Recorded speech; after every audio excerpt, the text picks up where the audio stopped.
Yeah, it's been the first day that I can remember that it wasn't like unbearably hot. Well, it's been low humidity in the morning since yesterday. But this is without a doubt the most brutal summer. It has been fairly pleasant. It's the past couple days. Pleasant is a little bit of an overstatement. It hasn't been horrifying hell. Like you're not feeling your skin burning off your back. That's an improvement to not feel that way. But we're surviving. Yeah. So everybody, let's hope by the time you're hearing this, that heat dome has passed and moved along. It's not looking like it's going to end anytime soon. It doesn't really, does it? We're supposed to start outdoor events again, like in 2 or 3 weeks because it's September. Mm-hmm. I got 150 people for Animal Rescue looking to do a cocktail outdoor hour event outside with a whole bunch of dogs September 19th, and I'm like, that might not be happening. Yeah. I don't see any relief. Well, on the plus side, the kids are back at school, so you have more traffic too. Yep. Man, this year just kind of blows, doesn't it? And August seems to be, Melissa was saying this morning, August just seems to be dragging on, dude. Yeah. It's that summertime. It's got its claws in the ground and it's getting pulled out like some crazy cartoon character. I'm like, because it's like my daughter's been in school since August 8th or 9th. Seems like it's been forever. We're still in August, dude. Yeah. Shit. Well. Oh, I gotta tell you something funny. So, Noah knows that I like ironic shirts. So, I'm wearing this. I got a chaperone tomorrow for Olivia's football game. Because I finally got a chance where I'm off on Thursday. And the shirt he found, he knows I like ironic t-shirts. So, it's the Tabasco sauce logo. It's a mock-up of that. And it says, the top of it says, my life was a total... And then where it says Tabasco, it says fiasco until I found Jesus. Nice. And it's so awesome. Dude, who the fuck uses the word fiasco anymore? Seriously, how often do you hear fiasco? It's the funniest shit. So I'll be wearing that shirt tomorrow for the football game. For with our conservative high school your children. And the first person that asked me about it, I'm going to say, God, yes. My lawn was in total disarray. It was a fiasco until I found Jesus, and he was able to get everything in line. Had the shirt made in honor of Jesus. People are so touchy these days. I know. You know? So Olivia's very excited that I'm wearing that one. She always wants me to wear my Jesus Loves You, but I don't go fuck yourself shirt. But that was a little bit too much to wear to school. I'll wear it in Zoom meetings, but that's it. I love the kind of homemade irony where people take stuff and adjust it to where, like, if you cut a letter out of something, it says something else, or that sort of thing. Back in the 90s, there was a local band called Dinosaur Salad. They were just like a kind of a heavy punk band that did the circuit.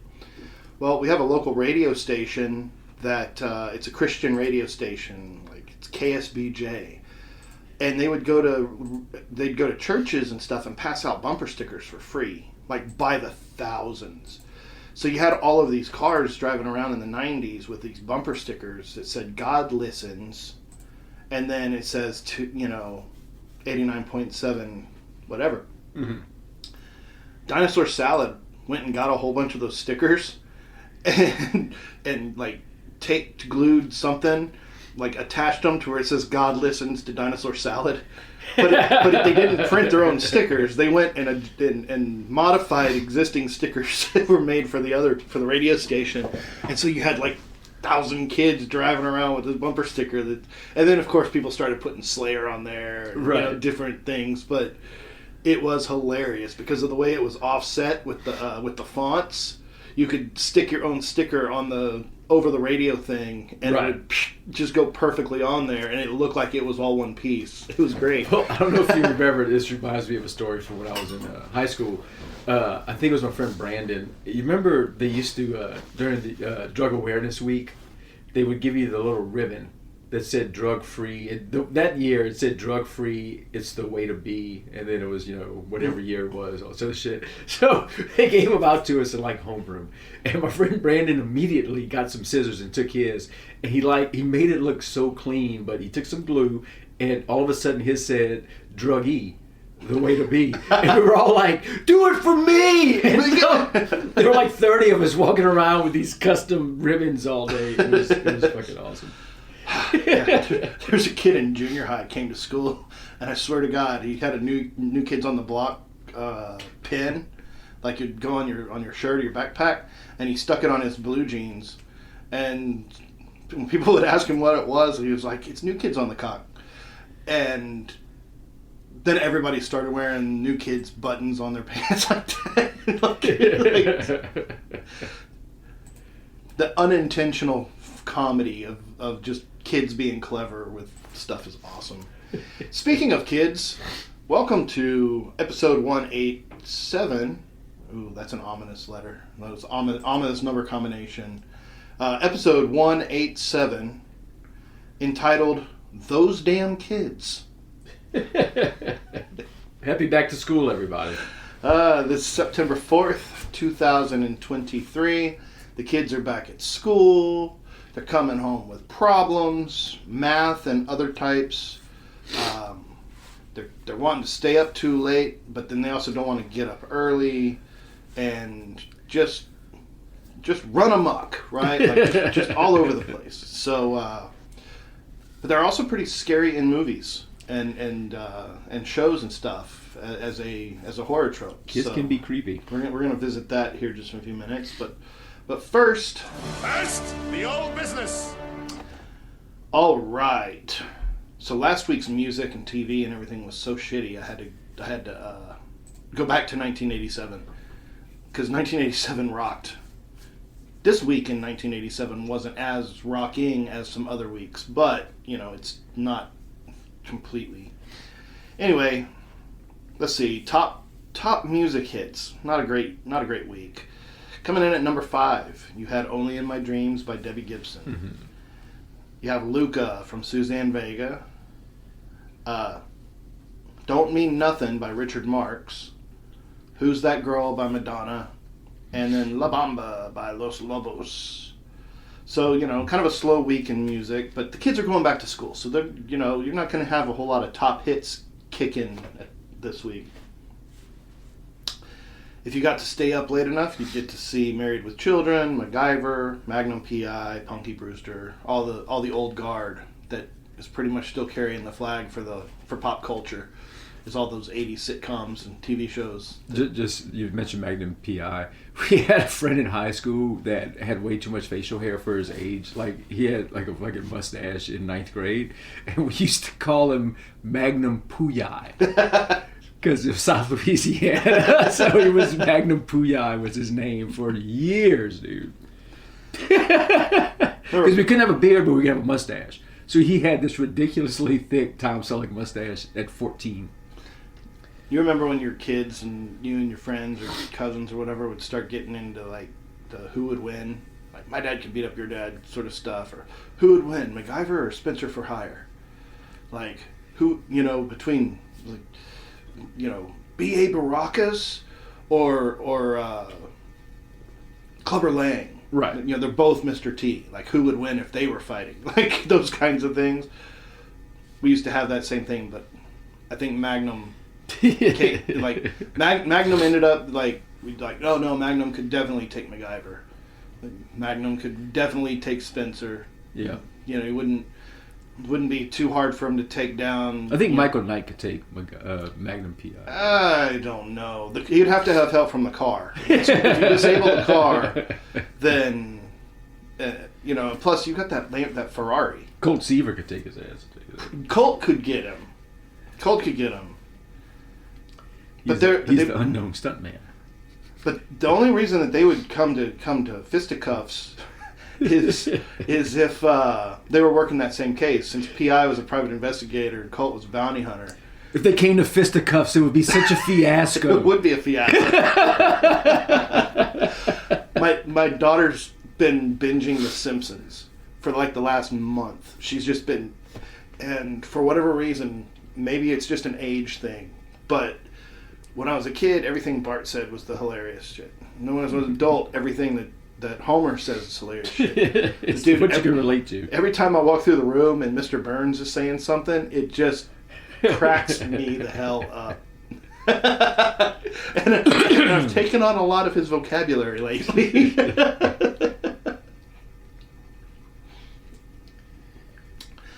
If you want to go see the movies in September of 1987, coming in at number 10, Born in East LA, baby. That was such a fun. I revisit that one every once in a while. Psst, psst, psst, psst. What's happening? The Living Daylights, James Bond, Hamburger Hill. That was a rough one. Yeah, that was one of those. That was one of the early graphic Vietnam movies. Yeah, you had everybody trying to out-grind each other, because you had Kubrick doing war movies, and you had the kind of the old John Wayne, the old guard was falling off, and you had the more realistic and gritty Platoon and Oliver Stone, and everybody was just the more violent, the more successful. Full Metal Jacket's still the GOAT. Hmm? Just me. Full Metal Jacket's just an amazing movie. Had The Fourth Protocol, Can't Buy Me Love, La Bamba, The Big Easy. Remember that? Oh, I remember it well because I'm thinking of a different movie with Dennis Quaid. But so in the Big Easy, he's at Tipitina's and there's a Zydeco band playing. That's my cousin. Oh yeah, yeah, it's my cousin Terrence playing in that scene. But yeah, I remember that movie was fucking terrible. I grew up in Louisiana. The accents were fucking horrible. Nobody takes a business lunch to eat boiled crawfish. Right. Because you get dirty. Because you will get filthy. You won't be able to go back to the office. They'll be able to smell you down the hallway. And you can't really eat crawfish without beer. See, there was a lot in that movie that I had issues with. No Way Out, Dirty Dancing, and Stakeout. I remember Stakeout. Wasn't that Richard Dreyfuss? Yes. Yeah. Yes. It's funny because all the memes poking, like, as people have grown up and like the world has changed, like the memes taking shots at Dirty Dancing. It's like the whole movie, her dad's kind of the bad guy, and it's like, wait a second, he has a girl that's like the daughter that's like just barely 17. This is like statutory rape going on. She's hanging out with this dude that looks like 40. They're cheering for it. And the people she's hanging out with are all getting wasted and doing it, and having abortions and stuff. And he's just like, this is a bad thing for you. And they're like, oh, we'll just dance, just dance it off, whatever. It's a Fast Times at Ridgemont High effect. Oh yeah, all those. Well, dude, when you watch that first interaction between Indiana Jones and Marion, and she's like 24, 25 now, and it's been 10 years since they saw each other. And when she's like, I was a child, it's been 10 years. It's like, if you do the math, and she was like 14. He's like, you knew what you were getting into. You knew what you were doing, and you're just like, ugh, this is kind of cringy. It was a different time. It was a different time. Different times. I realized that they probably didn't have the continuity writers being like, hey, you should probably say 5 years. Maybe not 10. But,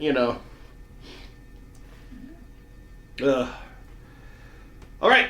Well, that is it for the old business. Let's take a break, and we'll come back with the new.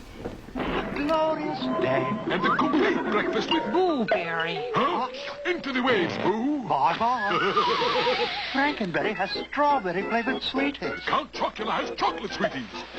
And blueberry with blueberry-flavored sweeties. And here are the mini monsters. 5 monsters in all. You can trade them with friends and put on a show. 1 mini monster in specially marked boxes of the monster cereals. We're back. Yes. we'll jump right into it. Mr. Gomez, if you would. New business is new business, and this is new business. Hey, so I got a few interesting stories this week. This one I'm kind of bringing up, and I found it interesting that I saw this headline. This story didn't register a blip on anybody's radar. And it's pretty amazing that it didn't. If you look at the fucking headline, I literally found it. You know, Drudge Report is a news aggregate, and I use that to find articles all the time. It was like in the third column, you know, third from the bottom. You know, nothing really significant. But first ever alien objects found on Earth. Harvard physicist Avi Loeb says hundreds of tiny fragments he found at the bottom of the Pacific Ocean are from outside our solar system. They actually found unidentified material that they can't, gas chromatic scans, they have no idea what these materials are. It is definitely from outside our solar system. This is the first time in history material has been found like this. Alien hunting Harvard professor Avi Loeb said early analysis of metal fragments his team recovered from the Pacific Ocean in June suggests they come from interstellar space. The remnants came from a meteor-like object that crashed off the coast of Papua New Guinea in 2014. He's not ruling out that it could have been fragments from an alien aircraft that got lodged into a meteorite that may have hit something. The team found about 700 tiny metallic spheres during an expedition, and the 57 analyzed contain compositions that do not match any natural or man-made alloys. The findings do not yet answer whether the spheres are artificial or natural in origin, which Loeb said is the next question his research aims to answer. But I thought that was interesting that it's like, oh, okay. That's like been the plot of fucking movies. What gets me is... It's like finding that manium. Yeah. Well, what totally gets me that... and it's a lot of it's probably exacerbated just by the internet being full of idiots that don't know anything. But when you have anything at all, whether it's people talking contrary to the continuity of a fictional story. So if you start talking about, you know, Professor X, just go in to search for the One Ring and you'll be like, no, that didn't happen. Be like, oh, well, you know, humans and dinosaurs lived at the same time. Like, no, that didn't happen. But you have people who will sit there and fight over everything. And then the government's being like, hey guys, I think we found aliens. And everybody's just kind of like, meh. It is really the most bizarre, like, reaction, I would think, globally to... I mean, it could be 100% psyops. It could be a complete sleight of hand move on the government to get people's eyes off of wars and different things.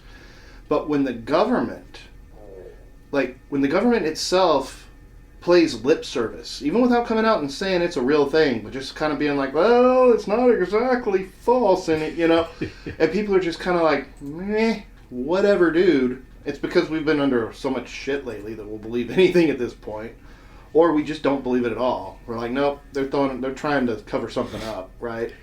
But yeah, it's like, oh, we found these things that are completely contrary to anything, and we're publishing it in scientific magazines and scientific journals and mainstream media, and everybody's kind of like, yeah, it's weird. It's kind of a weird world we're living in. Yeah. Yeah. Moving on. I love this story just because of the things that I'm into. Exclusive. Japan has announced plans to release waste. Remember Fukushima? Oh yeah. Disaster. Japan has announced plans to release waste from the Fukushima nuclear disaster into the Pacific Ocean starting as early as last week. One expert warned the Daily Star of some possible worrying consequences. You think new plans to dump waste from the Fukushima Daiichi nuclear plant into the ocean could create mutant animals, an expert has hinted. Tokyo Electric Power Company Holdings, otherwise known as TEPCO, are set to start launching treated and diluted wastewater from the 2011 disaster into the Pacific Ocean by August 24th, after Japanese Prime Minister Fumio Kishida gave them the all-clear earlier this week.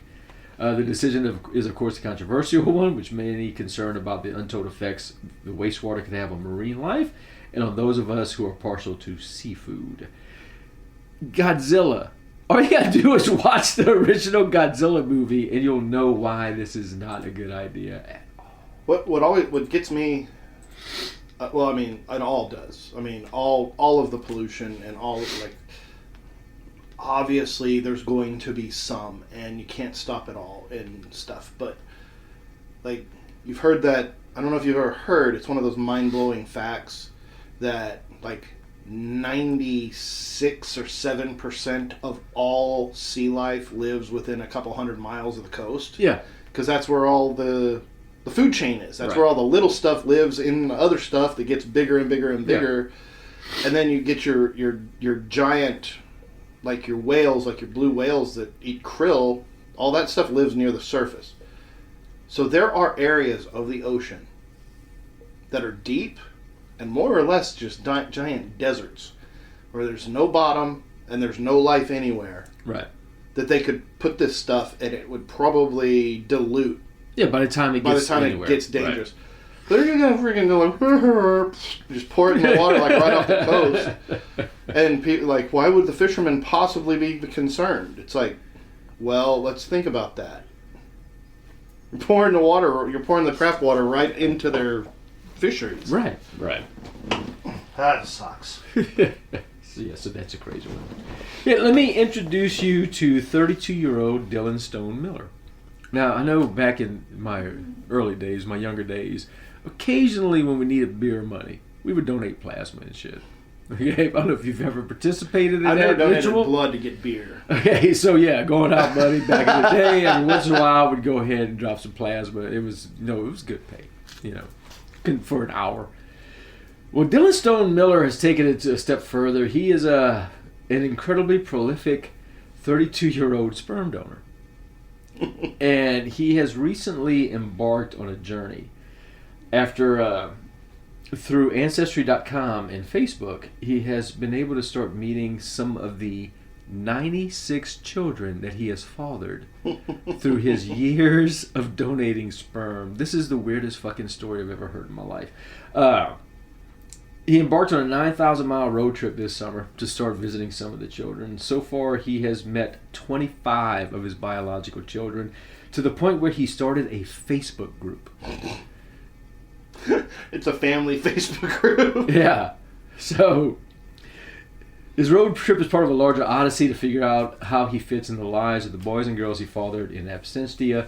It began 3 years ago when he first saw a photo of one of his biological children, a toddler named Harper, who had his blue eyes and his sister's curls.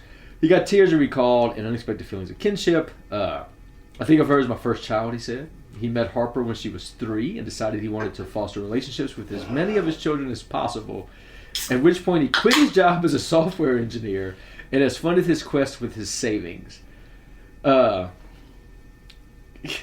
is the weirdest fucking story. But the thing about it is, with the rise of DNA testing and everything, and what's really scary about this, okay, so this one guy has fathered 96 kids.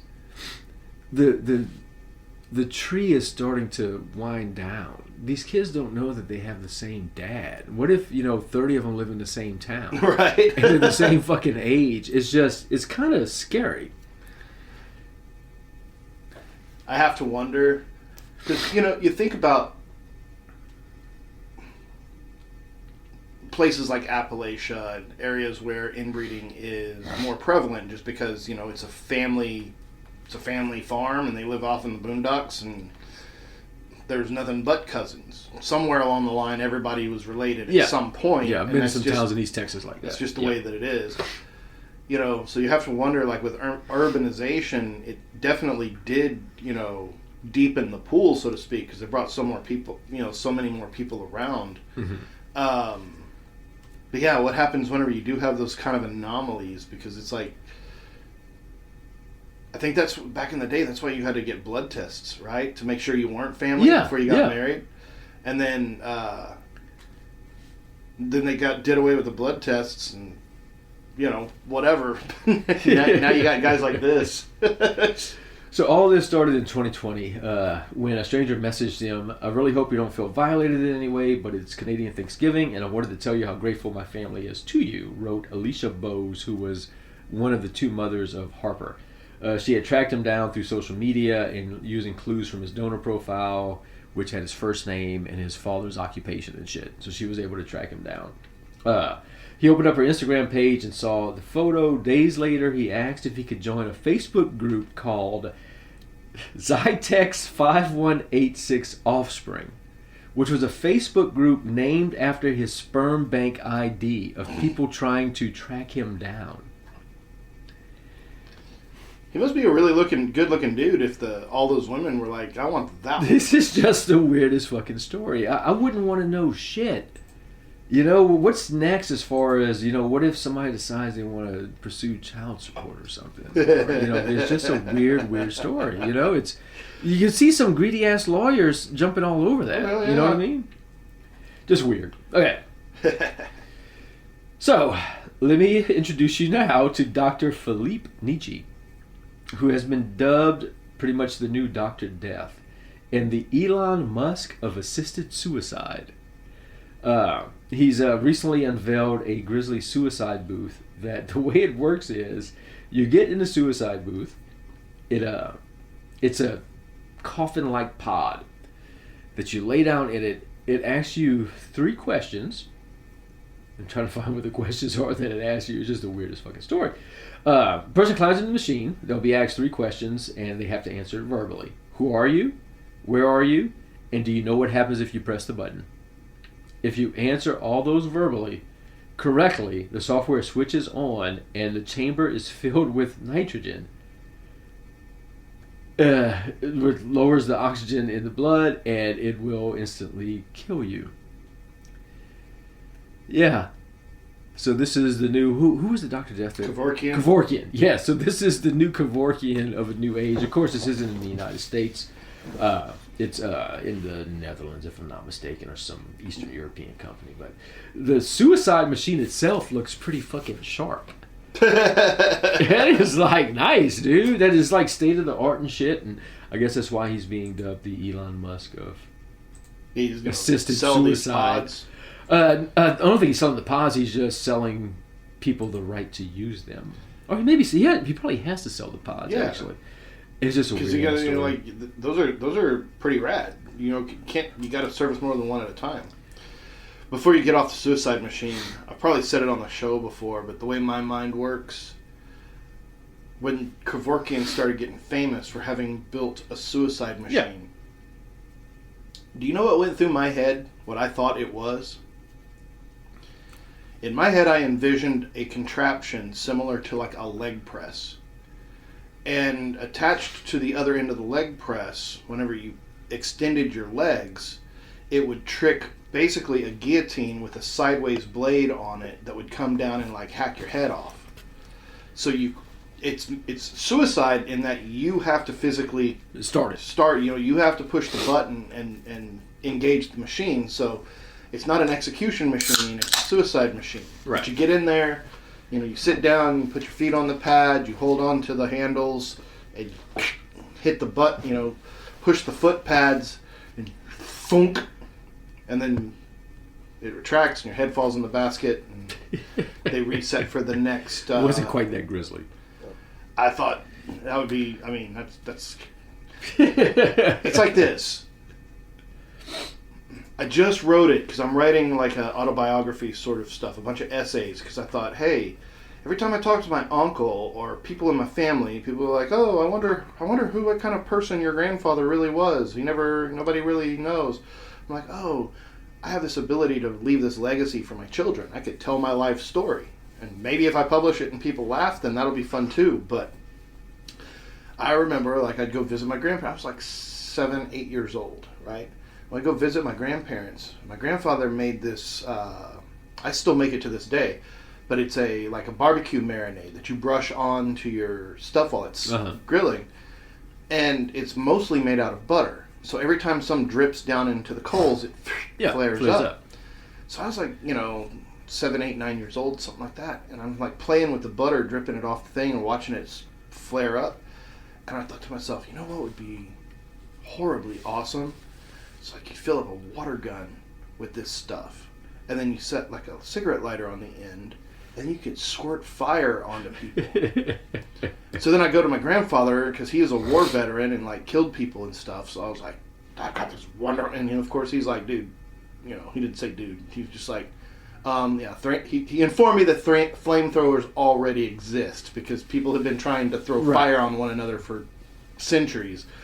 But that came to my mind at not as a copycat. Like that was 100%. Like I could your thought. I could get one of my Innotek squirt guns, fill it full of this sauce, get my uncle's cigarette lighter, and run around shooting machine gun fireballs at everybody. And that was my invention in my head. It wasn't my fault I was born too late. The suicide machine's kind of grisly, but you kind of put me in a mindset. I'll fuck up your day. Okay, we will close with 51-year-old John McKee from Indiana.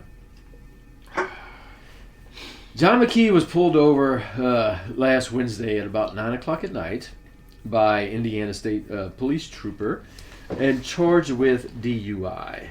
The reason he was pulled over is because he was spotted at 9 p.m.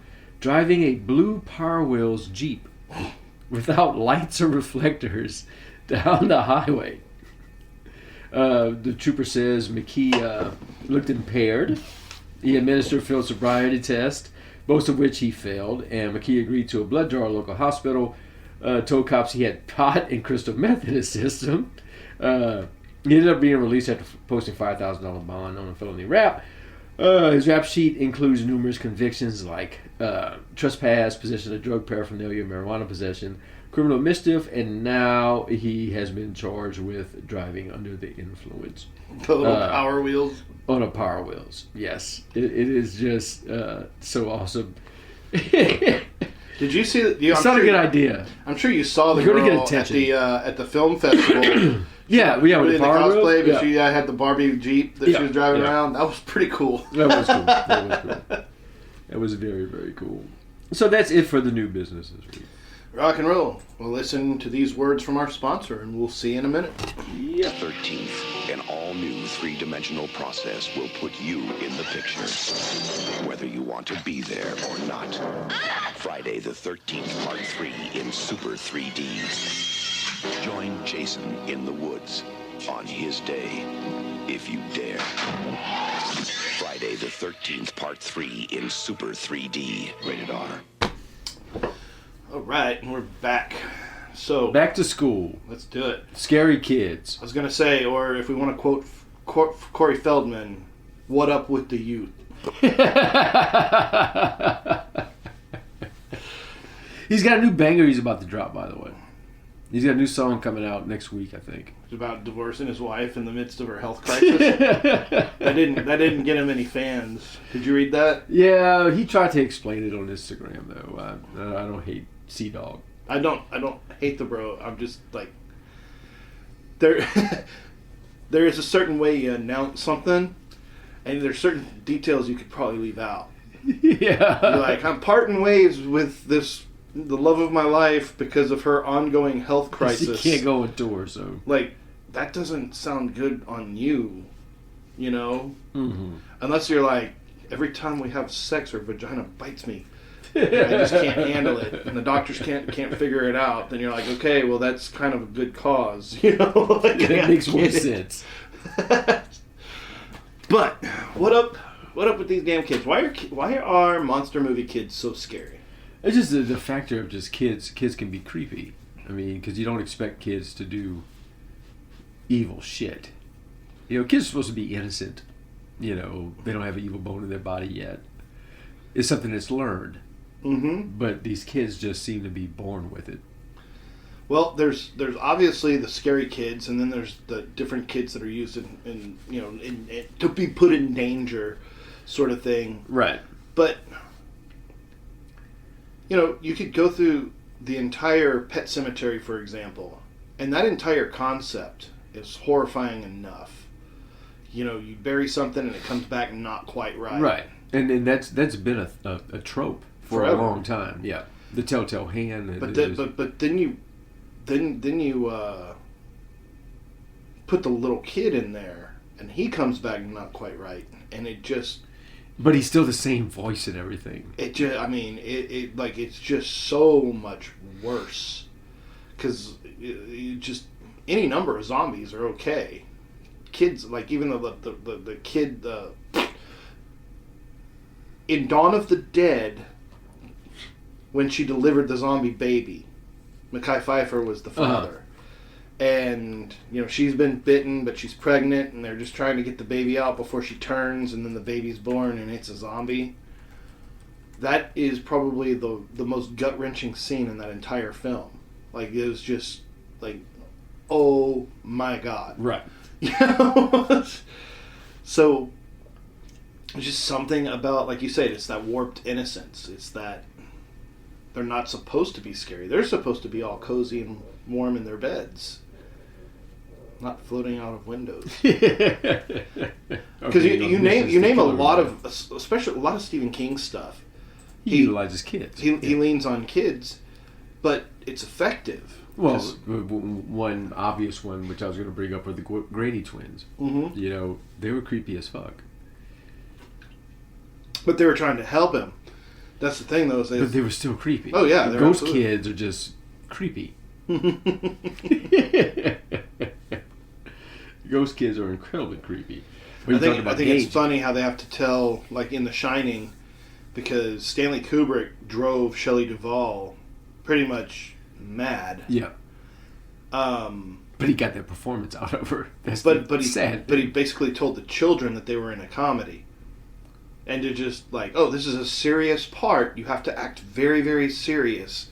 And then people are going to laugh when they tell the joke later. So, like, you had these little, like, the kid that played Danny. Danny, yeah. He's all sitting there like, okay, you need to look really, really scared and do this. And then the clown will jump out and make everybody laugh. And he's like, oh. And it's like, holy crap. I mean, can you imagine being on set that day? They're absolutely mind-fucking these kids. They said the same thing about the twins, the girls that played the Gradys, that they didn't tell them they were in a horror movie. They were just like, oh, you just got to do this, and it's just like a silly like flashback scene. Like Scary Movie. He just is a parody, don't worry.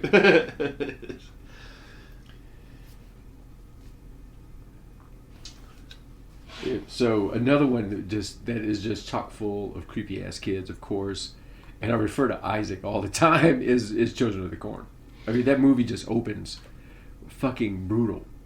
And you're right, because it is a kind of a Stephen King just sort of rant here, because that's him again. It's a serious fever dream from Stephen King.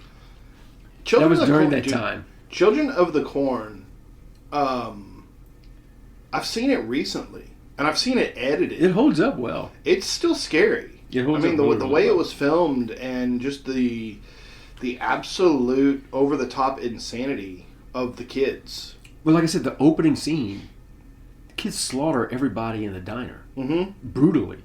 Like, really, really fucking brutally. And that creepy-ass Isaac is just outside looking through the window. Yeah. It's a trippy-ass movie, man. The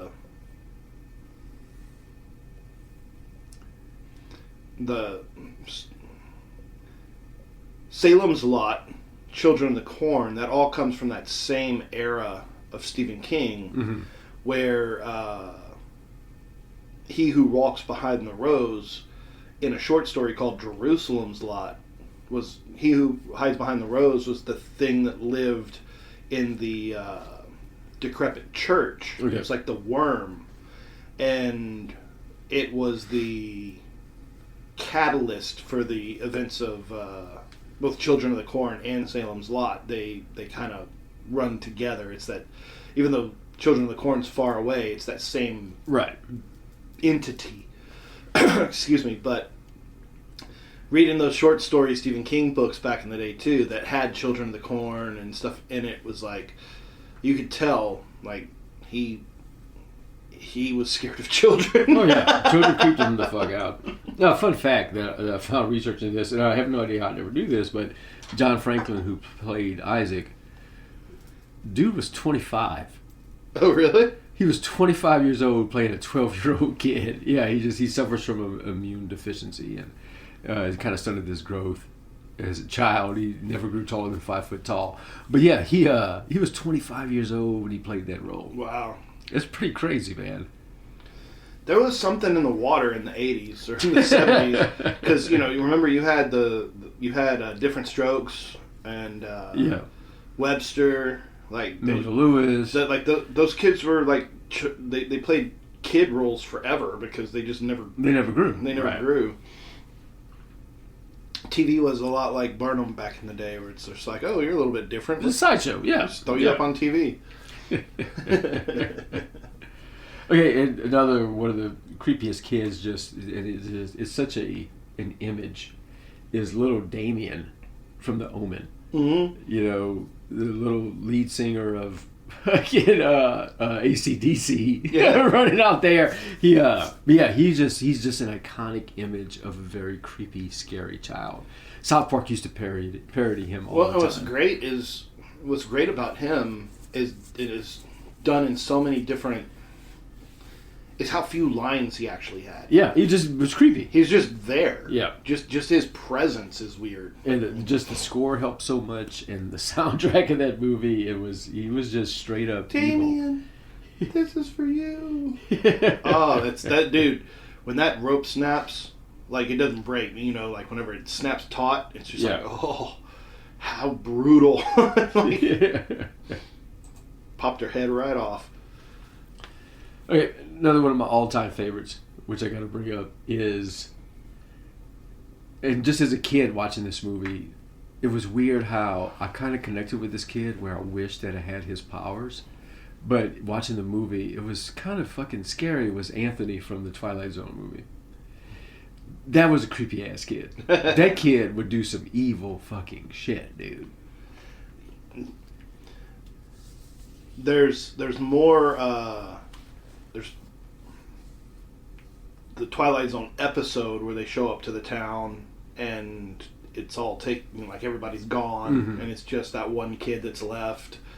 There's one that was very memorable, and he was not quite a kid, he was like a teenager, but it was like this autistic kid that had clairvoyant powers, but he could bring anything to himself. So like the whole house was just full of like toys and stuff because they gave him catalogs, and he'd look at a picture and he'd say bring, and it would like just appear in his room.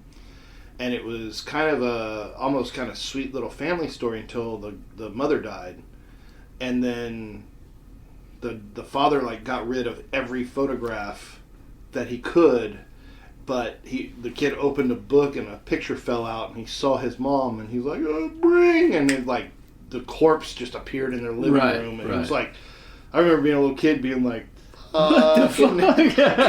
Because I mean, as a kid, you're like, dude. I mean, obviously, I don't want to be like disabled, but to be able to just look at a picture and like go on it, like, remember like Bozo the Clown early in the mornings or whatever TV shows you'd watch when you were a kid, and they'd like. One of the prizes was a shopping spree in like a Toys R Us, and they'd get a basket and be able to run through and just like grab as much as you can. Yeah, I always thought that would be so much fun. I was not in any way underprivileged. I just thought that would be a freaking blast, right? Right. But to be able to look at a picture, like we all do it now with Amazon, right? You look at the picture and you're like, bring it, bring it. A day or two later, it's right there. What happens when AI fully takes over and you're looking at pictures of your loved ones and you're like, hit it, and they're like, 2-day free delivery? And you're like, oh shit, I forgot I was drunk and sad and I ordered that. They used the claw drone to pull that casket up out the ground.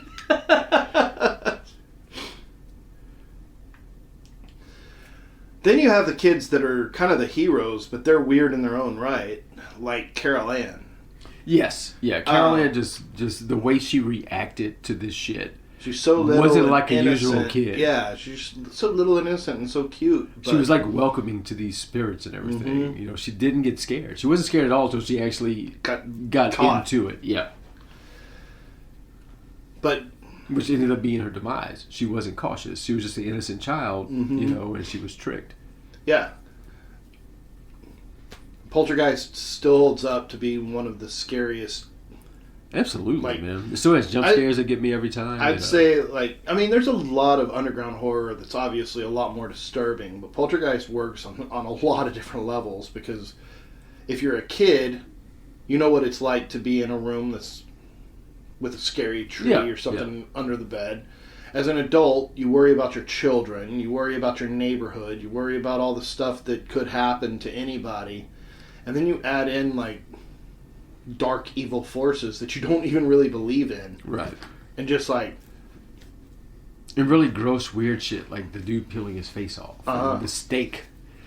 You know, just with all the maggots and everything coming out. And just the slime. That so shit much was slime. gross as a fucking kid, dude.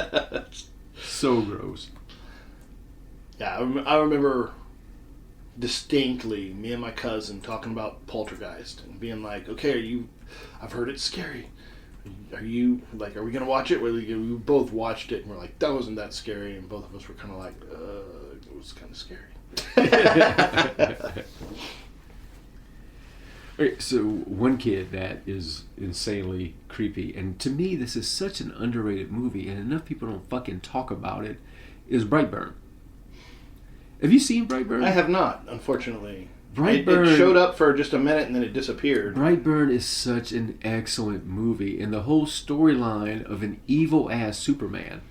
You know, this is literally a kid who's 14 years old and realizes that he's a god. He realizes, I am better than all of you motherfuckers. Mm-hmm. And just takes it to an absolutely extreme level. You know how we always talk about movies that end bad? This is a movie that ends really fucking bad. Like, he's just never good. Yeah. There's no happy ending in Brightburn. It's an excellent movie, and that kid just does so well. The actor that stars in it, in playing that role. We're gonna have to revive the Fresh Eyes. Mm-hmm. We might have to come up with a, like, have you ever seen it? Like what was it? You haven't seen that podcast, or it's like, how have you not seen that? Yeah. Now they're talking about shit like RoboCop and Die Hard. Right, some pretty big movies. Yeah. Your Brightburn was a sleeper, and I wanted to see it, and then it kind of fell off, and I never revisited. But that's one that I'm like, oh shit, maybe I should watch it, and we should revisit the subject. Right? Yeah. Because the evil Superman thing, they do it really well in The Boys. Have you seen The Boys? Yes, they do well in The Boys. It wasn't that there was a run where Superman got tricked into being evil. Well, I read, because they had multiple series, but the original Injustice series of DC Comics, the creators of Mortal Kombat made a game called Injustice, and it was a fighting game, and it pitted all of the heroes and villains against each other in combat like Mortal Kombat. And it was violent, mm-hmm. So it wasn't like cartoon superheroes. It was, like Mortal Kombat style gritty violence. And so they wrote a story around it, because the ultimate, like, end boss is Superman. Because he's the most powerful in the DC Comics universe, right? So it wasn't that he got tricked into being evil. It was in this particular universe, the Joker planted a trigger for a nuclear bomb on Lois Lane. And then put the nuclear bomb in Metropolis. And then used Scarecrow... shit to make Superman think that Lois Lane was an enemy. Like, make him think it was Doomsday, I think. So Superman flies Doomsday up into space to fight him, but it's Lois Lane, so she dies, and when she dies, it blows up the city. And it snaps Superman's brain, because he lost everybody. So when he comes back down, he kills the Joker, and he goes on a cleansing spree. And he starts killing off all the supervillains. And he turns into basically the Superman. He turns into the Punisher. Mm-hmm. And all of the rest of the superheroes and a lot of the supervillains are teaming up to try to take him down because he's just gone. He's just gone off the rails.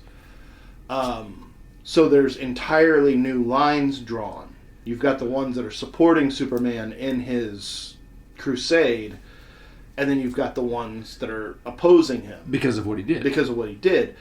His primary opposition is obviously Batman. Wonder Woman's on Superman's side, and it sets up this entire line of combat between all of these characters that's random, and people switch sides throughout the whole series. Mm-hmm. It's really well written. It's freaking awesome. It's certainly memorable because I read it like 5 or 6 years ago, and I'm still like, yeah. Right. But the problem with that was that at the end, Superman had to lose because whoever beat him at the end of the game, but you had to power up, you had to charge up your characters over time, and the only one that could charge up enough to defeat in-boss Superman was Superman himself. So they wrote that into the story. So like you could charge up Shazam and then get to the end and you might be able to beat him, but you couldn't do it with a whole lot of characters, and you had to do it right. And so they wrote that into the story. The Boys, at least Superman has a weakness.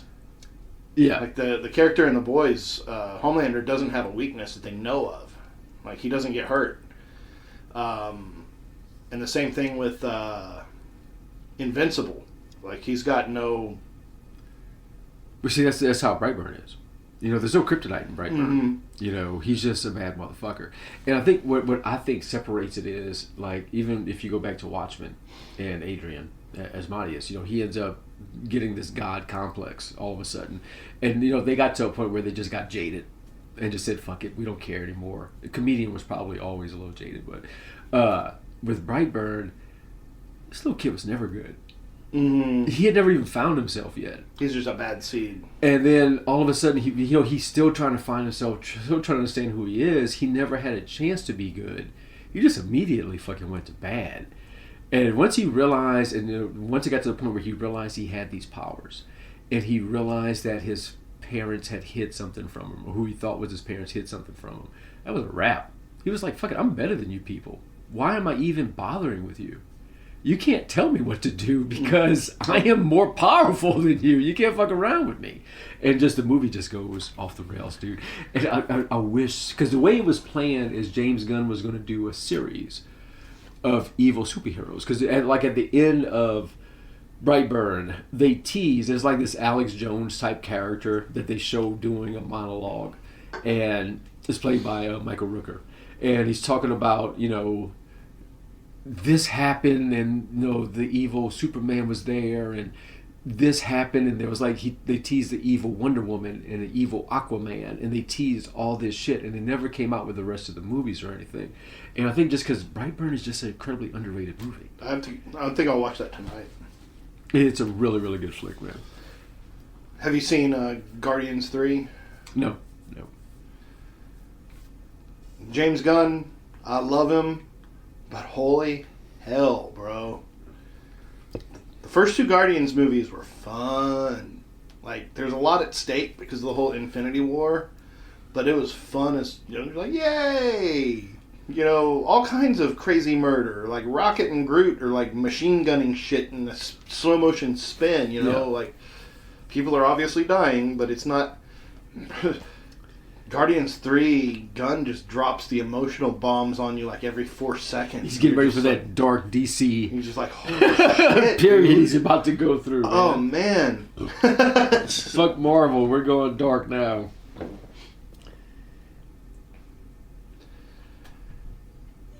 So where do you want to go next? I was going to say, you've seen Village of the Damned. Yes. Everybody's seen Village of the Damned. Both. The original and the remake. I don't think The Village of the Damned could ever be as scary as this kid in like 6th grade telling me about it. Talking about how these all kids with the weird glowing eyes. Yeah, like, the eyes are what get like, you, man. Just townspeople and stuff. And I remember him telling me about it and just being like, I don't want to watch that. That's going to give me nightmares. And then I saw it later like on Singuli or something and was like, oh, Like, it's creepy, but it's certainly not as bad as I was, like... It's kind of like whenever somebody, like, gets off a roller coaster and they're like, it's so scary! And you're like, oh, shit. And then you get on it and you're like, yeah, it wasn't so bad. You know? but those kids, I mean, they were creepy as hell. Oh, absolutely, man. And, of course, we got to talk about one of the creepiest kids who she... You know, it's hard, being that she's done, like, a lot of movies afterwards, it's hard to think of Linda Blair as being a child actress, but just Reagan in The Exorcist, you know... It was a possessed child that threw a projectile vomit on people and stuff and did some really, really crazy shit, man. That was a scary kid. She was. I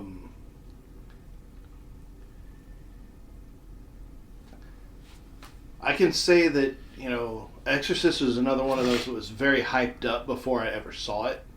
And when I saw it, it was scary. It like totally didn't live up to what everybody like. Oh, this is Lucifer. Oh my God, people had a heart attack. Ugh. Like, there's a lot of shit that's a lot more scary than The Exorcist to me, and it doesn't necessarily need to be bloodier or more violent, but just more frightening. Now, to be fair, and let me interrupt myself in the same way. So I was going to say, to be fair, I'm not Catholic. So we growing up, we didn't have a whole lot of, like, exorcisms in our conversations and lore. It was something that those folks over there did.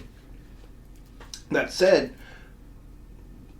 my grandparents and the church that I went to, they were very, like devils and demons and all that shit was very much real. And so, like, they didn't want us listening to rock and roll because there might be devils in those words, right? So it was just kind of like this dichotomy of, like, these things are real and they're not to be messed with, but they're also not somebody to be, like, going and yelling at if you encounter them. Like, don't be trying to exorcise demons because they'll fuck you up. You know? But yeah, I mean, I think the first time I ever saw The Exorcist was at my friend Chris's house. He's like, oh, dude, it's the scariest movie in the world. And I watched it, and I was kind of like, eh. Like, it was scary. I mean... Well, it wasn't groundbreaking. But she was the scariest part of it. And not because of her special effects, it was really because of her acting. Yeah. It was her voice and the way she said stuff, and her kind of just natural movements that, you know... I need to revisit The Exorcist as well. I mean, there's just a lot of stuff that's occurring to me. I'm like, oh, you know. There's a few movies I need to revisit. And I was thinking the other day I need to revisit Amityville 2, which was my favorite of the series. I love that movie. Okay, so another one that isn't talked about as often as it should be, in my opinion, because the dude is just such an incredible actor. He was just such an incredible child actor. And he normally gets pigeonholed in this one role that he did. But Henry Evans from The Good Son, portrayed by Macaulay Culkin, was a little shit. He was a little piece of shit, dude. Dude. He really was. That was an unexpected movie. I remember that because, I mean, he was bad.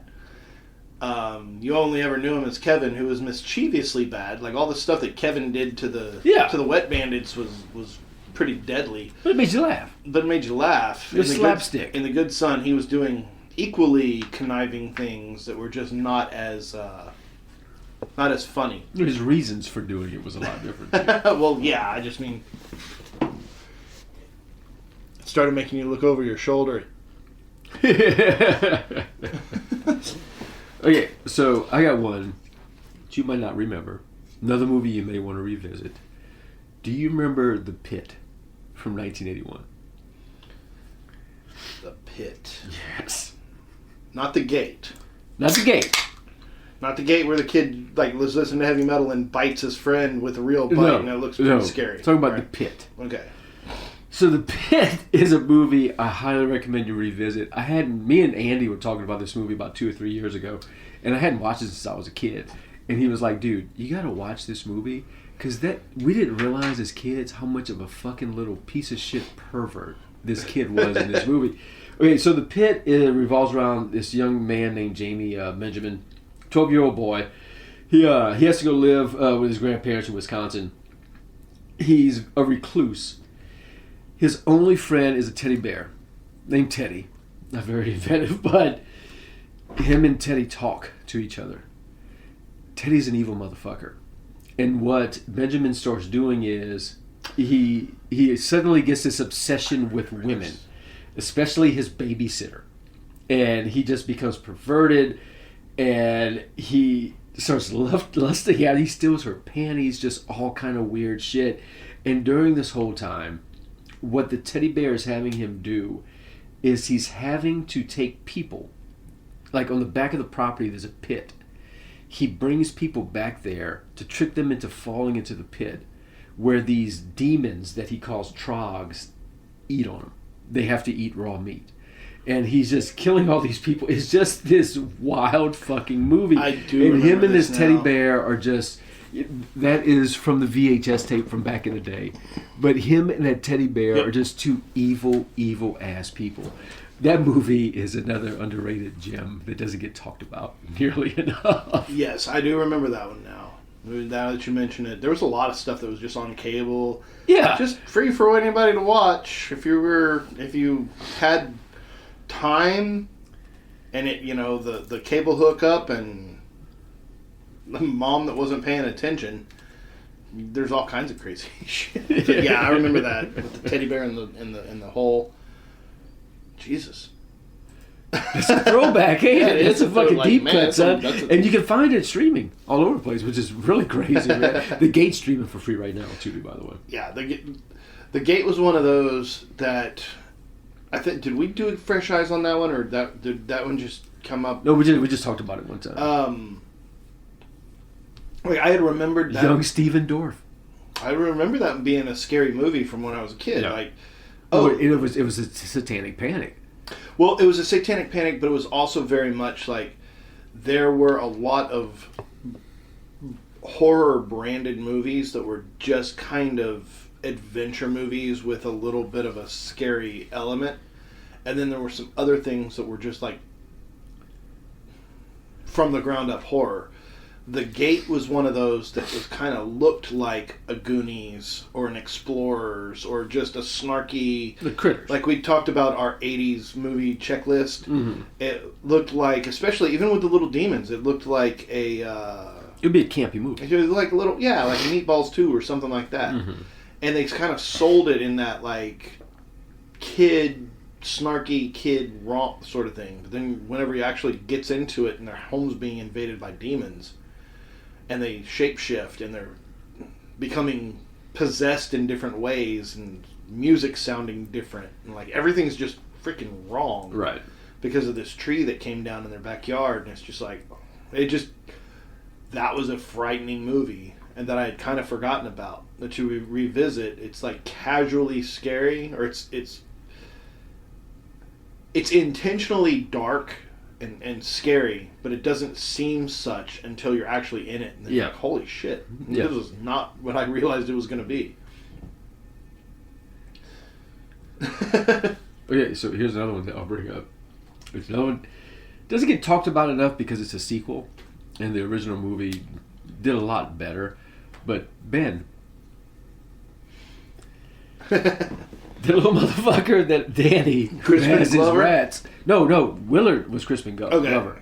Ben was the sequel from 1972 from the right. original Willard, where there was a young man by the name of Danny, who Ben was the rat that was Willard's main rat. Well, after the end of Willard, he got away, and this kid named Ben found him. That's right. Little 12-year-old kid. Michael Jackson did the theme song for Ben, yeah, right. Which is the scariest part of that movie, to be honest with you. But yeah, so that little kid, just his whole rat army. And what's trippy about that movie is, his rat army like kills everybody. And they finally figure out what's going on, and it's killing all his bullies and everything else. And they finally think they put a stop to the rats. And he starts it all over again at the end of the movie, where he finds Ben, and Ben's injured, and he's like, "Oh, Ben, you're my only friend." And then he takes him away and starts fucking feeding him again. It's that kid had some serious issues. But yeah, Ben is that sequel to Willard that a lot of people don't talk about too often. 1972. That's an old ass movie, dude. Was Ben? Yeah. Wow. Yeah, Ben was 1972. Willard was 1971. Oh, so they were just like Back to back, yeah. right on it. Yeah, but Willard ended up doing great. I mean, it was a box office hit and everything, so they jumped on Ben pretty quick. And then Crispin Glover had his turn at it, I think. which he was actually perfect as Willard. Just, Yeah, you know. say he's a strange dude. Yeah, he's an interesting cat, that's for sure. I mean, I've always liked him. Kind of like with Corey. It's just like I like the dude and I understand, but you can't just go. You can't just go out and do weird shit and say weird shit and not have people say you're weird. And Crispin Glover does that, and so does Corey. You dance like Michael Jackson. Michael Jackson's the only person on the planet that's ever danced like Michael Jackson, except for Corey Feldman. And Corey Feldman looks like he's dancing like Michael Jackson. And nobody ever told him, like, bro, I realize you were taught by the man, but this isn't jujitsu. He borrowed the costumes and everything, too. I made Olivia watch the original Willard. And I'm sure you've seen SpongeBob before. And we're watching it. And, of course, Ernest Borgnine is in the original Willard. And I told Olivia, can you guess who that guy is? You know that guy. And it finally gets to a point where he's talking a little bit. And she goes, is that Mermaid Man? And I'm like, yes, that's Mermaid Man when he was younger. Right there in this damn movie. He's also the cab driver.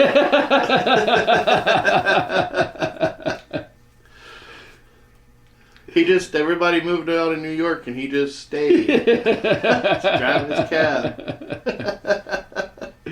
Rest in peace, Mr. Ernest Borgnine. He was just in so much shit.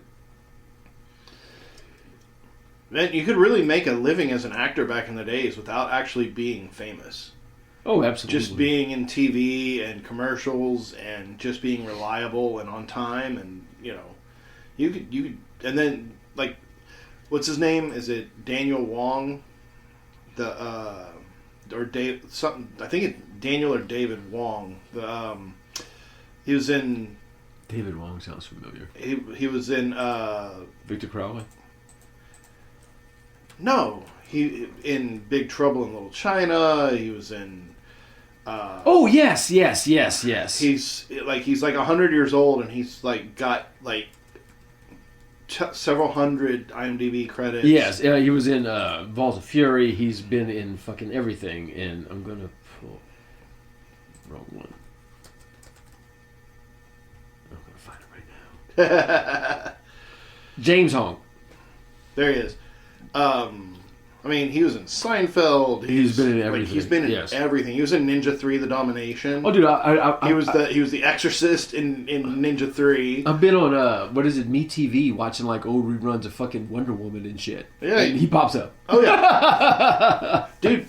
What's crazy? Wonder Woman is a pop culture like launching pad for so many actors. Well, when Juliet was little, we used to watch that on. It was like came on like Saturday night, like 5 or 6 o'clock. So it was like right after her bath and before bed. And we sit there and watch Wonder Woman, and just like the revolving cast members, like, oh, that was the guy from Benson. Oh, that was the guy from Star Trek. Ah, that was like who was on there? There were so many. This is gonna blow you away.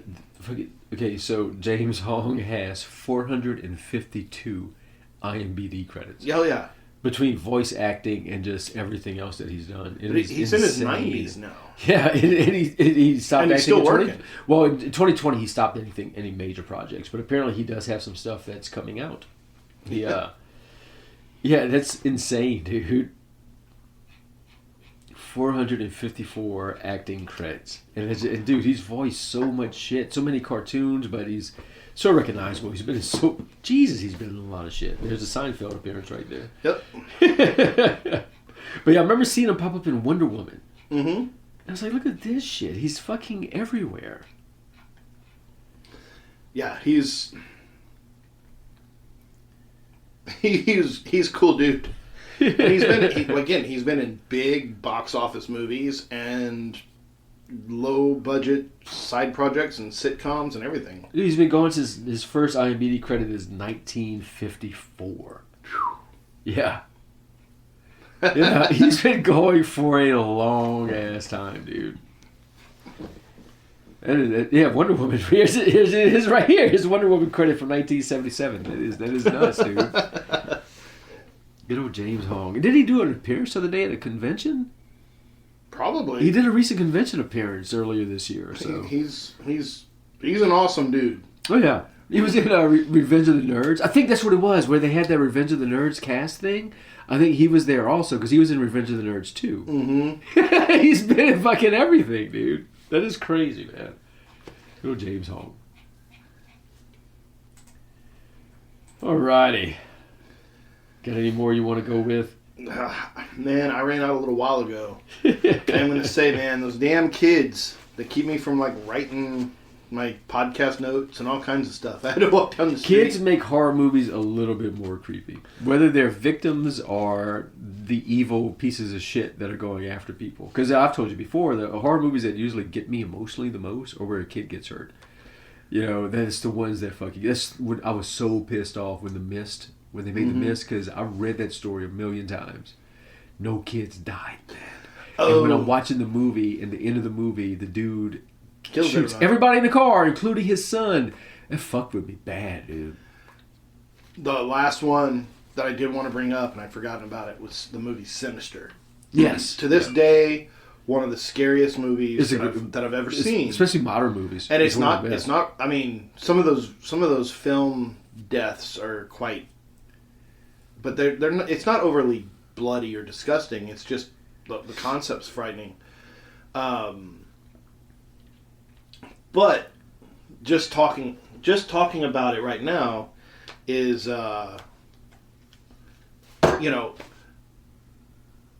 spoiler, basically. It's got a lot to do with the kids. Yeah. Now here's the thing. The first time whenever I first saw that movie, my sister and I went to see it. My sister Chrissy. And we didn't know what we were in for. We'd heard it was good, and we'd heard it was scary. But that was the only thing we knew. And went and watched that film. So watched the movie, obviously much more frightening than we had anticipated, which was a good thing. We went to watch a scary movie, so it wasn't like it was a bad thing. Right. But it was something that definitely was on your mind after the movie. Yeah. It wasn't just popcorn where you could just be like, blah, blah, blah. It was still man, that was a thinker. That affected me. Yeah. And so I got home and I went to bed, took a shower, went to bed, all the things. My daughter was 2 or 3. I'm going to say probably closer to 2. And I do not know why I left the hall light on. But I got home, went to bed, went to sleep. Took me a minute to go to sleep because I was thinking about that damn movie. And it's frightening. It's one of those, I don't care how big of a horror movie fan you are. It's that same thing of people being I just drank 7 beers and I'm not drunk. It's well, no, you were drinking for a reason. You went to see a scary movie. If you're not scared, then you wasted weren't drinking money. because it tasted good. Sitting there being go to sleep. Guess what I wake up to? Ka-slam! My bedroom door is rocking on its hinges, and my 2-year-old daughter is standing against the hall light, and she's sleepwalking. So her head's down and her hair's hanging in her eyes, and she's just kind of slumped down like the Ring girl. And Samara. Dude, I hit the fucking wall. I jumped out of that bed and I scrambled like a cartoon character and I fell off the edge and I hit the other side and screamed while I was doing it. My wife wakes up and she's obviously the child is sad or upset. There's a reason she's at our door. She doesn't do that. And I just squealed and ran away. Fuck the kids. Turn off that light. I know how this movie ends. Yeah, it's no good.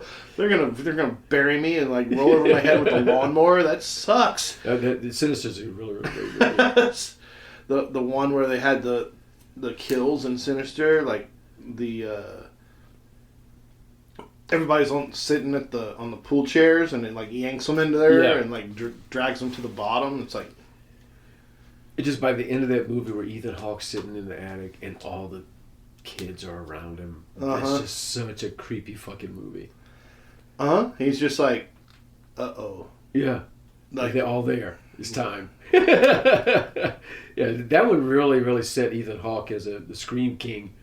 Yeah, I mean, that movie's so fucking good. And then Black Phone just like elevated him so much.